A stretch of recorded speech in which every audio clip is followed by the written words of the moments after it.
Video দিয়েছিলাম। আর তো বন্ধুরা, কালকে ভিডিও তো করেই ছিলাম, আপনারা জানেন।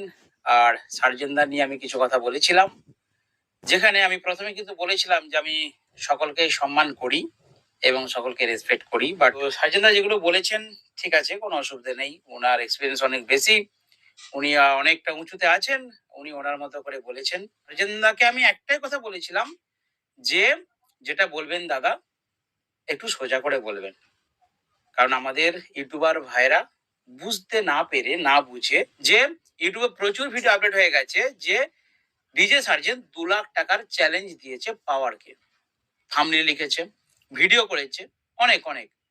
আমার বলার ভঙ্গিমাটা, ধরনটা একটু অন্যরকম ছিল। আর কালকে অ্যাকচুয়ালি আমি একটু হট মুডে ছিলাম, তাই ওই ধরনের কথাগুলো বলেছি। তো হাই ফ্রেন্ডস, নিউ ভিডিও। তো গাইজ থাম্বনেল দেখে যারা এসছো তো এটা সঠিক। তো গাইজ প্রথম থেকে লাস্ট অবধি ভিডিওটি দেখো আর তোমরা বুঝতে পারবে। তো গাইজ চলো ভিডিওটি শুরু করছি। আর শুরু করার আগে নতুন হলে চ্যানেলটি অতি অবশ্যই সাবস্ক্রাইব করো। তো প্লিজ সার্জেনদা কিছু মনে করবেন না, আমি আপনাকে ছোট করতে চাইনি, আপনাকে আমি খারাপ বলতে চাইনি।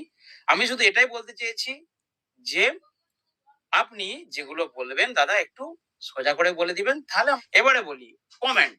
দেখুন, কমেন্ট পড়ে যদি ভিডিও করি না, আমার ভিডিওতে বন্ধুরা আপনারা দেখবেন, দাদা আপনিও আমার ভিডিওটা খুলে দেখবেন, সব থেকে যদি গালিগালাজ, সব থেকে যদি নোংরা নোংরা ভাষা, সব থেকে যদি খারাপ খারাপ কথা কাউকে বলতে হয়, কাউকে যদি খারাপ খারাপ ভাষায় কমেন্ট করতে হয়, আপনাদের কি কমেন্ট আছে আমার ভিডিওর কমেন্ট সেকশনে যান, দেখুন বলে দিয়েছি। শুধু কি যে হ্যাঁ, সার্জেনদা যে কথাটা বলেছে টার্গেট করে, সেটা পাওয়ারকেই টার্গেট করেছে।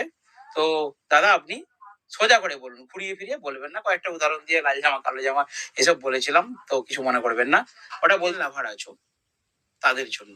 কিন্তু কয়েকটা প্রশ্ন আমি আপনাদের কাছে রেখে গেলাম, প্লিজ প্রশ্নগুলো আপনারা একটু মানে পুনর্বিবেচনা করবেন। প্রশ্নটা হচ্ছে, শুরুটা কে করেছিল?